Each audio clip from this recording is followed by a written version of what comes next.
The time hath come! So, naturally, being the curious cat I am, I asked what time hath come, to which you replied, "The time hath come for tequila sunset, the end of all things!"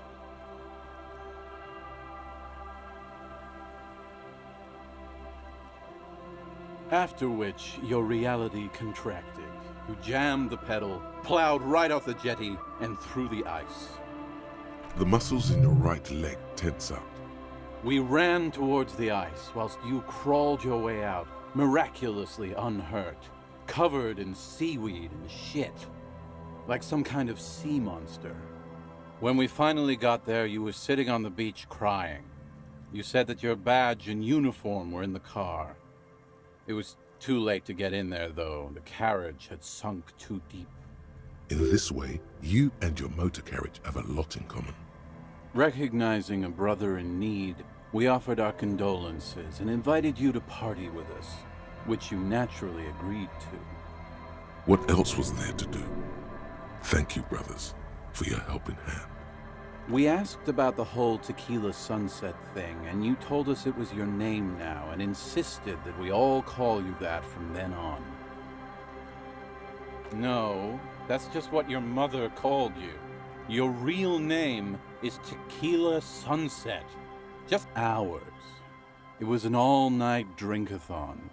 Then, at some point, I think it was Sunday morning, you got belligerent and wanted to talk about Revacholian women.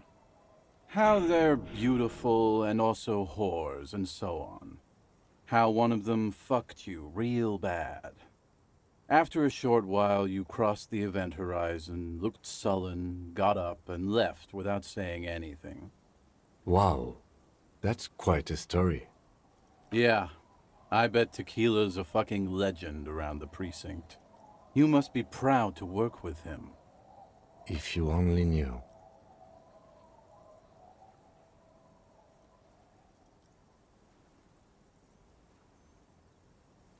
You were pretty vague about it, but you kept saying you got fucked real hard, and that we've all been fucked too. No one's fucked me. I do the fucking around here. Abigail! It seemed pretty painful, to be honest with you. If I had to guess, I'd say you're still working through some shit. Beside your gun and your badge, you said something about your hope or heart or something. To be honest, the details are a little hazy. In retrospect, I guess you lost your motor carriage too? That's a big one. You told us that they were a bunch of fucking losers whose main interest was cramping your style. It's more like you were cramping theirs. No specifics, though. It was more about you that night. You were the star of the show.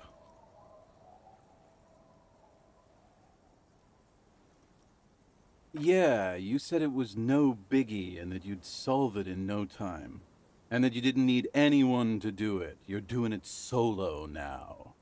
A lot of cops go solo and hermit once they reach that level of alcoholism. It's not meant as a joke. He's sorry for the hermit cop. Yeah, you said that you'd really behaved unreasonably and failed to uphold your responsibilities as a representative of the coalition. You said being a cop was real boring and that there was no reason to talk about it. You also kept pausing to knock the heel of your hand against your temple, saying, "Boring, boring, boring." It's a hard thing for a man to confront his past. That's why I avoid mine at all costs. Whoop-de-doo. So now I'm a fucking storyteller. Right. Why not? Better than a beach bum. It depends, really. Are you willing to help me out? The gleam in his eyes and the slouch in his posture is so incredibly familiar. You might get scammed here.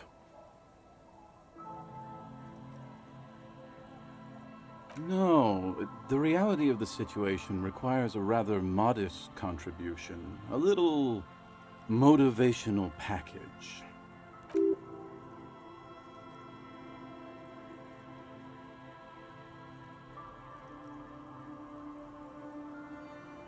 I don't want it, man. I need it. Can't tell stories without it. Dry stories are boring, see? So, have you got anything for good old idiot Doom Spiral? A bottle for a story. Seems fair to me. Not much, but it will do. Hey, Spiral Boy, you gonna share that?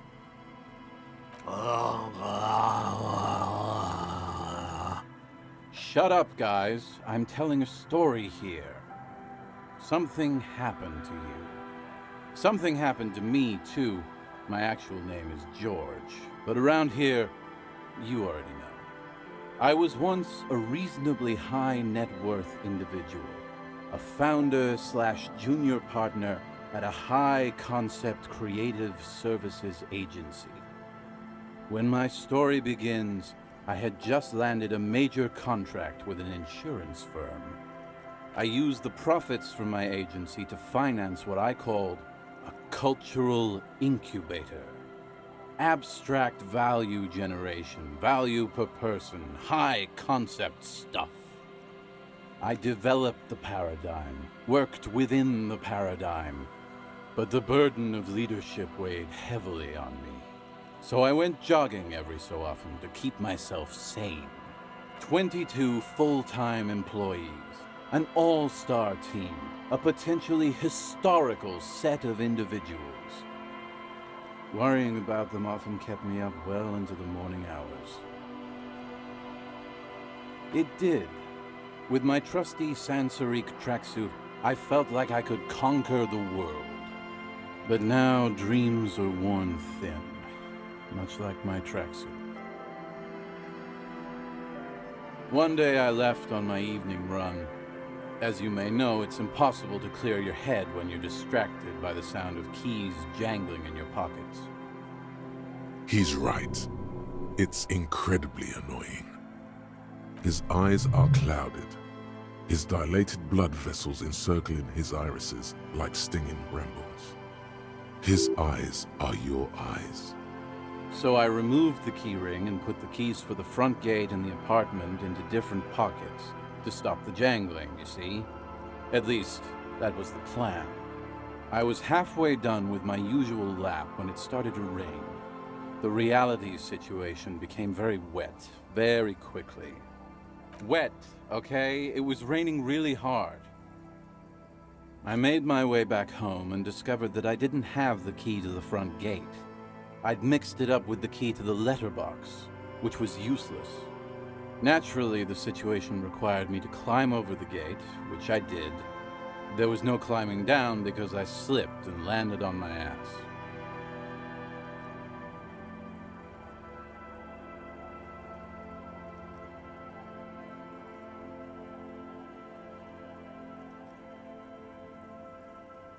Reality was looking rather grim just then. Me lying on my ass in a mud pit in the middle of a heavy shower. But when life knocked me down, I always got up. So I made my way across the yard. Standing in front of my apartment door, fumbling with my pockets, I realized that I'd also forgotten my apartment key. I wish I were, Tequila. I wish I were. Instead of my apartment key, I'd taken the key to the office. I rang my neighbors' buzzers. It was late, and most of them didn't even answer. Those who did assumed I was trying to sell them something and hung up before I could even explain the situation. People are naturally wary of ad men, you see. One moment someone chats you up, 5 minutes later you've bought a box of edible lingerie and a strap-on. I don't begrudge them, especially since I was known to be one of the best. Heavy is the head that wears the crown. Just then, I experienced a moment of clarity. I still had the key to my office. I could wait out the storm there. But when I reached my office, I remembered that I'd asked one of my producers to change the locks that day. And since I hired only the best, he'd already done it, and I couldn't get in. Anyway, long story short, life spiraled out of control. I haven't gotten into my apartment for years, and my girlfriend left me because she didn't want to date a homeless man. The company, well, you see where I'm going with this. He pinches his thigh as if to check whether this reality is the reality. So, now you've heard my tragic tale. What do you think? Like nothing you've ever heard, huh? Tequila, I've thought about this series of events for a long time. If there was anything else to it, I would have thought of it by now. Why didn't you go to the authorities? Well, at one point they came to me, but, you know, I didn't have any ID on me, so they tossed me in jail for 2 days. I can't say it increased my faith in the RCM. No offense, gentlemen.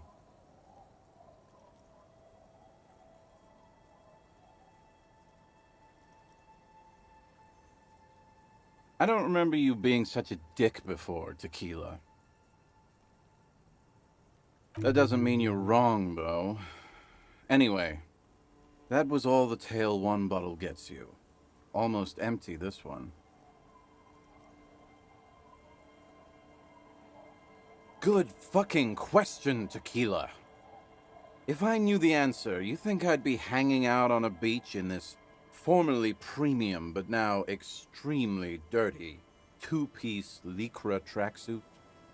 I used to own my reality situation.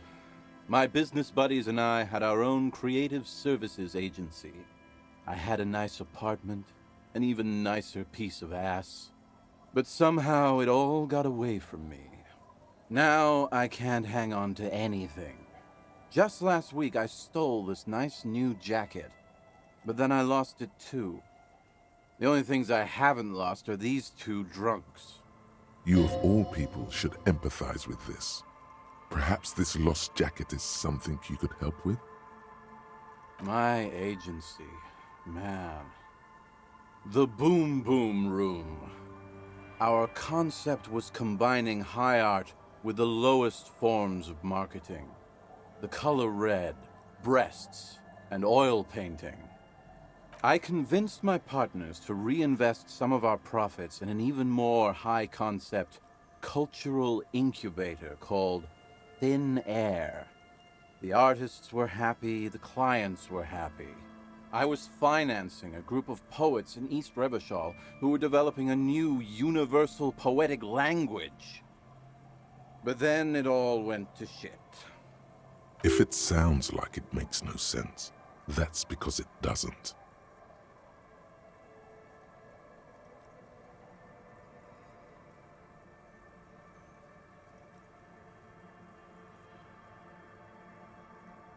Well, you know, sex sells. That's the first rule of advertising. Maybe you're right. Who knows? Maybe we were behind the curve? We were fucking rich, though, that much I know. What? You've never seen 100% Lycra before? Go on, feel that primo material. You really shouldn't touch it. That might be the right idea. This here is one of the last of its kind. Should probably be in a museum, honestly. Can't get it anymore. It was too primo, even for Grodd. By primo, he means possibly carcinogenic. Lycra, TM, was a synthetic fabric developed by manufacturers in the middle 40s. Notable mainly for the swishy sound it makes as the wearer passes by. It's also known to become extremely itchy if not properly cared for. Wow, you're lucky. He never lets me feel it. That's because your paws are fucking filthy, Rosemary. We're right next to the bay. You could wash them any time. My fellow members of the Union of Moribund Alcoholics? They're exactly what they look like.